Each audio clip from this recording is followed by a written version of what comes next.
je voudrais vous saluer dans le nom béni de Jésus. Amen. Je salue mes amis, les personnalités, les parents, amis et connaissances. Je salue également cette église merveilleuse de la maison de prière qui accueille également l'église aux sœurs du même ministère Colonne de Février, la joie parfaite. Alléluia. Vous êtes les bienvenus dans la maison du Seigneur. Aujourd'hui, ceux qui connaissent comment je prêche, je vais plutôt prêcher aujourd'hui et enseigner comme un évêque. Alléluia. Donc nous allons parler de la doctrine. Par la grâce de Dieu, au moyen de l'Esprit de Dieu, je vais expliquer pourquoi tu as des problèmes. Si tu sais pourquoi et tu comprends pourquoi les problèmes te suivent, ou plutôt les problèmes te servent, ou plutôt les problèmes t'environnent, n'est-ce pas? Tu sauras comment t'en sortir. Alléluia. Parce qu'en réalité, il n'y a rien de nouveau sous les cieux. Tout ce qui a déjà été, tout ce qui est, le sera encore. C'est ce que Salomon nous apprend. Amen. Soyez bénis et asseyez-vous dans la présence du Saint-Esprit. Merci Saint-Esprit. Alléluia. Amen. Nous allons parler ce matin, je voudrais parler d'abord de la doctrine de l'image de soi. Mais l'Esprit de Dieu m'a repris pour me demander de prêcher sur la doctrine de la tunique. La doctrine énumère les principes, les préceptes, les ordonnances et les commandements de Dieu affectés, n'est-ce pas, à une vérité divine, à une vérité biblique, à une vérité de la chrétienté. Est-ce que vous êtes là? Je ne dis pas le christianisme, je dis la chrétienté, c'est un mode de vie. Est-ce que vous êtes là? Je vais énumérer ce que j'avais égratigné la dernière fois. Nous allons directement dans la parole de Dieu. Merci de ramener toute pensée captive à l'obéissance du Saint-Esprit. Au nom de Jésus-Christ. Je vous salue également, vous qui nous regardez à travers les médias, le net. Je suis l'excellent APM, apôtre Paul Messi, l'ange des ténèbres qui se tient devant la face de Dieu. C'est ainsi mon appel. Mon appel, c'est restaurer les autres. Jésus a dit, tout ce que tu me demanderas pour les autres, je te l'accorderai. Quant à toi-même, ne me demande rien parce que je sais ce qu'il te fait. Et moi-même, je sais où il est allé me chercher. Donc, vous assistez donc à un culte dominical au ministère Colonne de Feu et de Nuit à Libreville selon Exode 13, 21. Nous sommes ici à la maison de prière, une église de Libreville au 6e arrondissement, dans un village. Au lieu d'y dans un village, c'est ça, non? C'est ça? Donc, restez avec nous, aménagez-vous un espace sans être dérangé. Que le Seigneur soit avec. Alors, Genèse chapitre 1, du verset 1 au verset 12. Les préliminaires d'abord, l'introduction. Genèse chapitre 1 au verset 11. Au verset 12, il est écrit ceci. Puis Dieu dit que la terre se couvre de verdure, d'herbes porteuses de semences, d'arbres fruitiers donnant sur la terre des fruits selon leur espèce, ayant en eux leur semence, il en fut ainsi. Dites Amen. Et la terre, au verset 12, produit de la verdure, de l'herbe porteuse de semences selon son espèce, et tout le reste, nous connaissons cette histoire. Nous voulons dégager par l'Esprit Saint que c'est extrêmement important de savoir et de connaître l'environnement dans lequel tu dois évoluer. C'est extrêmement important de savoir les influences des activités, la manifestation auxquelles tu dois être soumis ou soumise. Que ta vie, que tout ce que tu fais, doit observer. Dites Amen bien. Amen. Oh, on dirait que vous n'êtes pas, hein? Vous êtes là? Alors, pour créer les arbres et la verdure, tout ce qui est sur la terre, si vous lisez un peu plus loin, il s'agit aussi des animaux. Dieu s'est adressé à la terre. Dieu a dit que la terre produise telle chose. Alléluia. Amen. Dieu a dit à la terre, tu dois produire des arbres et de la verdure, tout ce qui doit se trouver, y compris les animaux, nous en parlerons.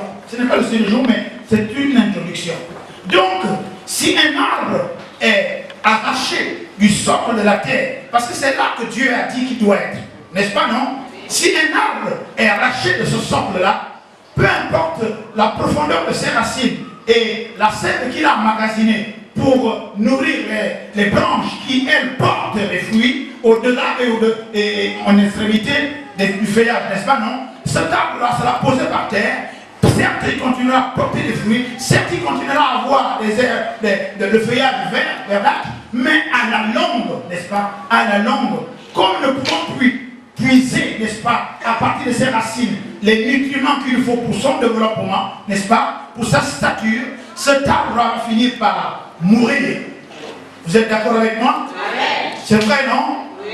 Et vous allez voir, peu importe le temps, si l'arbre est déraciné de son environnement, en lequel Dieu a dit que c'est toi l'arbre. Dieu a parlé à la terre. Tu dois avoir, tu dois produire des arbres qui vont porter du fruit et tout le reste. Dès que l'arbre est déraciné, il est sorti de son environnement de création, cet arbre-là va mourir. Amen. Alléluia. Amen. Dis à ton voisin, il faut rester dans ton environnement. Est-ce que vous êtes là? Amen. Nous allons aller au verset 20 à 22 maintenant. Je suis là simplement pour planter le décor. Verset 20. Dieu dit que les oiseaux se mettent à grouiller d'êtres vivants. Je suis dans la version Thomson. Et que la terre soit, et que, on va dire oui, verset 20, que les eaux se grouillent et se mettent et produisent des êtres vivants. Alléluia. Dieu créa donc des grands monstres marins, il créa des poissons et tout le reste, vous connaissons cette histoire. Ceci pour dire quoi? Pour dire que pour créer les poissons et tout ce qui vit dans la mer, Dieu a parlé à la mer. Vous êtes là? Imaginez ce instant. Prenez un poisson, ok? Vous le sortez de son environnement de création. Vous mettez un poisson hors de l'eau, il va commencer à s'agiter fortement, n'est-ce pas? Pourquoi? Parce qu'il se sent en danger. Parce que pour le poisson, son environnement de création, c'est la mer. C'est là qu'il doit se nourrir. C'est là qu'il doit, même s'il y a des monstres marins qui peuvent manger d'autres poissons, mais Dieu a pourvu à ce qu'il y ait, comme il dirait, une échappatoire, une survie. Le poisson hors de l'eau n'est plus dans son environnement. Du coup, sa sécurité, sa survie même, sa vie même, n'est-ce pas, est mise en danger. Ce poisson, il commence à se débattre. Remarquez que le poisson lui-même ne peut pas se rejeter dans la mer s'il a été retiré. C'est comme tout à l'heure pour l'arbre qui a été déraciné. L'arbre ne peut à aucun moment se dire je vais retourner par là où j'ai été arraché. N'est-ce pas, non? Là, c'est très important. Le poisson se débat et il va se débattre de moins en moins, au point d'être immobilisé, au point de mourir. Parce qu'un poisson ne respire pas l'oxygène, il a les blanchis. Donc il n'est pas dans son environnement. Dès que le poisson est sorti de l'eau, peu importe le temps, peu importe la grandeur, peu importe la force qu'il va exercer, peu importe, il va forcément mourir. Alléluia. Amen. Donc à l'image, déjà, nous y allons déjà, de cet arbre du poisson, imaginez, tout à l'heure nous allons montrer avec la parole de Dieu ce que c'est, ce qui peut arriver à un homme qui n'est pas dans son environnement. Alléluia. Amen. Nous y allons maintenant. Genèse chapitre 1, verset 24, 25 et nous allons lire 27. Nous allons faire cette prédication pique-pocket au départ pour parler de quelque chose d'extrêmement important. Dites Amen bien. Amen. Oh, j'ai dit dites Amen bien. Amen. Non, je n'ai pas dit dites Amen. J'ai dit dites Amen bien. Amen bien. Voilà, là vous suivez. Là.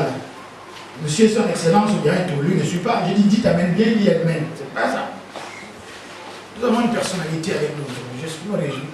Parce qu'il est difficile d'être prophète dans sa maison. Et il n'y a pas de hasard, il n'y a pas d'accident. S'il est là, c'est que quelque chose va se passer. Dis à ton voisin, quelque chose va se passer. Alors, Genèse chapitre 1, verset 24. Il est écrit. On a déjà vu de cela. On va aller directement au verset 27 parce qu'on va parler de la doctrine tout à l'heure. Verset 27, il est écrit. Dieu créa l'homme à son image. Il le créa à l'image de Dieu, homme et femme, et il les créa. Alléluia. Amen. Maintenant, verset 26. Un pour écouter ce que Dieu va dire. Verset 26. Dieu dit, faisons l'homme à notre image, selon notre ressemblant, pour qu'il domine sur les poissons de la mer, etc., etc., etc. Dites Amen. Amen. Et c'est là que ça commence. Pour créer les poissons, Dieu a parlé à la mer. Pour créer des arbres, Dieu a parlé à la terre. Les animaux aussi, il a parlé à la terre. Mais pour créer l'homme, Dieu parle à lui-même. Amen. Amen. Dieu dit faisons dans sa trinité le Père, le Fils et le Saint-Esprit. Nous allons faire. Ils se sont parlé, il se parle à lui-même dans sa trinité. Alléluia. Amen. Pour créer le poisson, il parle à la mer. Pour créer les arbres, il parle à la terre. Pour créer l'homme, il parle à Dieu. Dieu parle à Dieu pour parler à l'homme. André s'y dit, qu'est-ce que je veux ressortir? Que l'environnement de l'homme, c'est inévitablement Dieu. Amen. Amen. Dieu parle à la mer pour le poisson, donc l'environnement du poisson, c'est la mer. Amen. Dieu parle à la terre pour l'arbre, donc l'environnement de l'arbre, c'est la terre. Amen. Mais pour créer l'homme, Dieu parle à Dieu, c'est-à-dire que l'environnement de l'homme, c'est Dieu. Amen. Ça va? Et comme nous ne connaissons pas l'environnement de Dieu, la Bible déclare dans Genèse chapitre 1, au commencement, Dieu. Et la parole était avec Dieu, et Dieu était cette parole. Dieu est cette parole. Elle était au commencement avec Dieu, n'est-ce pas? La Bible déclare maintenant à partir du verset 12, tous ceux qui ont reçu la parole, n'est-ce pas? Elle a donné le pouvoir de devenir enfants de Dieu, lesquels ne sont plus nés ni de la chair, ni de la volonté de l'homme, ni de la volonté de la chair, ni de la volonté du sang, mais ils sont nés de la volonté de Dieu. Amen. Alléluia. Amen. Ton environnement est l'environnement de Dieu, et un environnement fait par sa volonté. Amen. C'est par sa volonté. Nous voulons comprendre d'abord au départ que Dieu est Dieu. Ok? Et qu'au départ, il a voulu lui-même créer. Tu es le fruit de sa création, de sa volonté. Comme quelqu'un crée quelque chose, cela lui appartient et c'est sa volonté. Sa volonté dit qu'il a son plaisir à lui. Ça veut dire que c'est sa attributs à lui, ses fonctions à lui, cette directive à lui. Il en fait ce qu'il veut, ce que tu crées, tu en fais ce que tu veux, n'est-ce pas? Mais seulement nous ne sommes pas les dieux, on nous a dotés selon son image, selon sa ressemblance. Amen. Alléluia. Amen. Cette image est totalement spirituelle par rapport à la décision, par rapport au choix que nous allons faire. Dis Amen. Amen. Ça va? Amen. Je ne suis pas encore dans le texte d'enseignement, je suis en train de préparer seulement pour te dire que il faut que tu saches que chaque fois que tu te départis de ton environnement naturel qui est Dieu, et la parole s'est faite chair en Jésus-Christ. Donc revenons à la Genèse simplement pour dire que cette parole-là, Dieu nous dit qui il est, où ça, dans sa parole. Donc un chrétien né de nouveau ou ancien, christianisme céleste, terrestre, catholique, baptisé, confirmé, et qui te réveille ou endormi, ou sous-marin, peu importe la déclinaison de ton ministère ou de ton appel, si tu sors de ton environnement, l'environnement de Dieu est expliqué dans sa parole. Le caractère de Dieu est expliqué dans sa parole. Les voies de Dieu sont expliquées dans la parole. Les principes de Dieu, les ordonnances, les commandements, les voies, les choix que tu dois faire par rapport à l'environnement dans lequel il t'a placé. Tout ceci est dans la parole de Dieu. Dis Amen et bien. Donc là, on comprend donc que si, comme pour le poisson, quand il sort de l'eau, il va mourir. Si l'arbre qui est déraciné sort de la terre, il va mourir. Donc l'homme qui est déraciné de la parole de Dieu, qui est déraciné des voies de Dieu, des principes de Dieu, des ordonnances et des commandements, les lois de Dieu, la façon de vivre de Dieu, les préceptes de Dieu, si tu ne les observes pas, tu n'es plus dans ton environnement, tu n'es plus régi par les lois, tu n'es plus porté par la chrétienté, tu n'es plus porté par la parole de Dieu. Or, cette parole de Dieu, dans Jean chapitre 1, nous dit, c'est elle qui était au commencement avec Dieu, et c'est elle qui est la lumière qui éclaire tout homme. C'est elle qui conseille, c'est elle qui protège. Donc, si un enfant de Dieu, un chrétien, un homme, un être humain, parce que les principes de Dieu, ce sont les principes qui s'appliquent à toute la création. Que vous soyez chrétien, bouddhiste, ou je ne sais pas trop qui, mais tout se ramène par rapport à un point focal qu'on appelle le point d'inflexion stratégique. Ça veut dire quoi? Ça veut dire que quand vous allez même chez les Chinois aujourd'hui, on dit que c'est l'année du chien, nous sommes d'accord? Mais quand ils doivent commercer avec les autres, quand ils doivent s'interconnecter, puisque c'est un grand village, le monde maintenant, on dira, c'est quelle année? On dira c'est 2018, que ce soit l'année du chien, du serpent, du crocodile, mais c'est 2018. 2018 par rapport à qui? Par rapport à la mort de Jésus-Christ.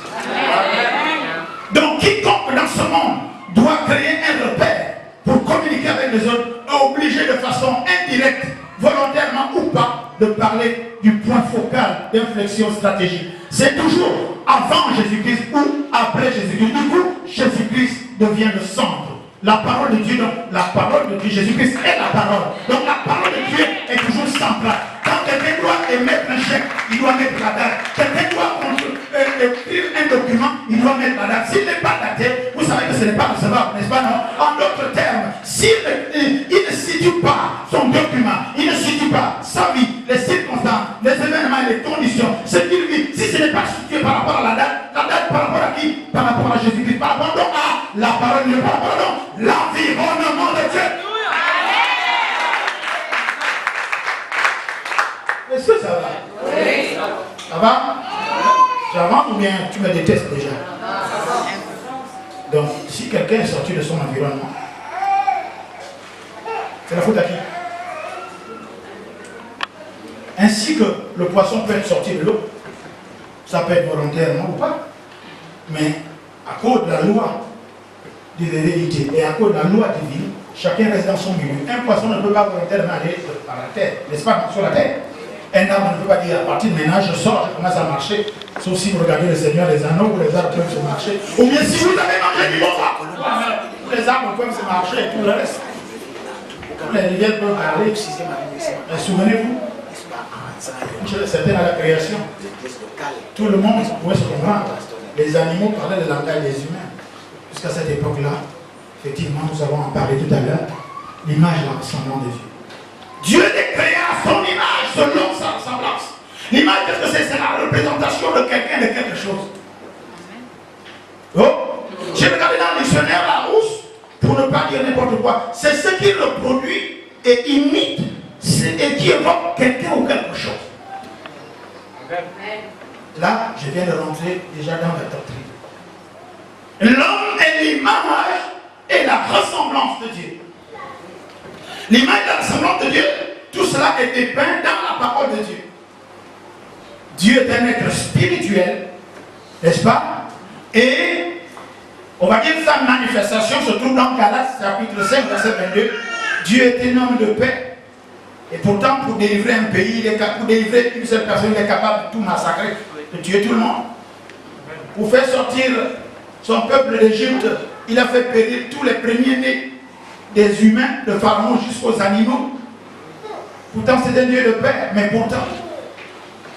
Alléluia. Amen. Je suis en train de parler d'image. C'est ce qui reproduit, c'est ce qui représente. En d'autres termes, tu devrais représenter toute la manifestation de la parole de Dieu. Est une femme de paix, un homme de paix. Il dit, soyez tout le temps en joie. Il dit que la paix soit avec vous. Amen. Tu es l'image donc de la parole de Dieu. Depuis Genèse jusqu'à Apocalypse, il s'agit de toi, il s'agit de ta vie. Amen. Si tu prends cela comme une provision, n'est-ce pas? Tu crois qu'effectivement, tout ce qui est dépeint là-dedans, au-delà de Jésus-Christ, la parole s'est faite chair. Et ceux qui ont reçu cette parole, c'est-à-dire les chrétiens, parce que tu as fait la confession de foi, donc tu as reçu Jésus. Jésus donc est venu en toi. Il doit donc vivre en toi et exprimer en toi ce qu'il est. Amen. Amen. Tu commences à froncer le visage, je crois que c'est bon déjà. Parce que quand on prend la parole de Dieu, que quelqu'un rit tout le temps, ça veut dire que la parole de Dieu ne touche pas. Dès qu'il commence à toucher, quelqu'un peut dire Alléluia. Amen. Tu es l'image de la parole de Dieu. Tu es l'image de la paix, l'image de la joie, l'image de l'amour, l'image du pardon, l'image de la grâce, l'image de la foi, de la prospérité. Tu es l'image du Dieu vivant. Pourquoi? Parce que Christ en toi, la Bible déclare ceux qui ont reçu Jésus et de le pouvoir de devenir enfants de Dieu. Du coup, vous êtes déjà dans la volonté de Dieu. Tu es dans l'image de la volonté de Dieu. Je ne veux pas savoir ce que tu fais, je ne veux pas savoir ce que tu prends, mais ce sont des choses, des actes de la foi. Amen. Le chrétien voit avec les oreilles. Parce que la foi vient de ce qu'on entend. On peut percevoir par l'esprit ce qu'on a entendu, la parole de Dieu nous dit. Est-ce que vous êtes là? Alléluia. Donc, à partir de là, tu as une grande responsabilité. Une image représente. On va dire pourquoi d'autres se disent sont des ambassadeurs de Christ. Un ambassadeur représente. Alléluia. Mais pourtant, tu n'es pas prospère. Pourtant, tu n'es pas riche. Tu n'as pas de charisme. Les gens n'ont pas besoin de ceci, n'ont pas besoin de cela. C'est ce que nous avons expliqué dans la doctrine de la tunique. Est-ce que tu sais qui tu es? Tu es l'image du Dieu vivant. Amen. Mais seulement cette image, elle a été tronquée quelque part. Pourquoi? Parce que Dieu t'a laissé libre, il t'a laissé dans les choix. Un jour, j'enseignerai sur la doctrine des choix. Les choix que nous faisons maintenant là, n'est-ce pas? Les conséquences sont fixées par Dieu. Et ces conséquences vont aller de génération en génération.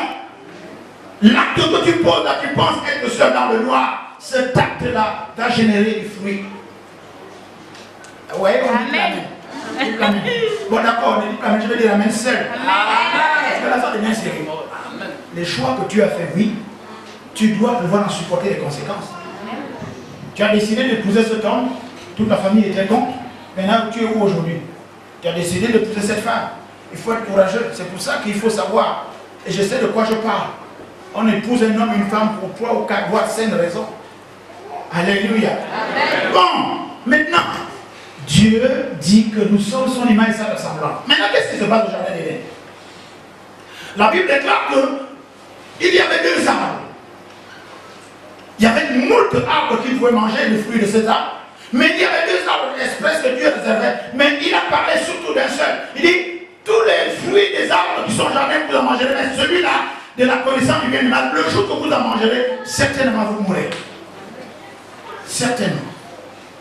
La Bible déclare que la femme vit que le fruit était bon, l'arbre était bien à regarder, et tout le reste, le serpent aussi, nous connaissons cette histoire, le diable rentre dans le serpent qui séduit Ève, qui prend le fruit, je ne sais pas pourquoi, oui, il parle de la pomme, moi je préfère dire la papaye, voilà, tu parles de la papaye, et puis Ève prend la papaye, bon, tu peux prendre aussi la mandarine, il prend la mandarine, il va, ou bien, toi qui veux pas le safou, bon, il prend le safou, il va donner à Adam, Adam mange le safou, et la Bible déclare que leurs yeux s'ouvrirent.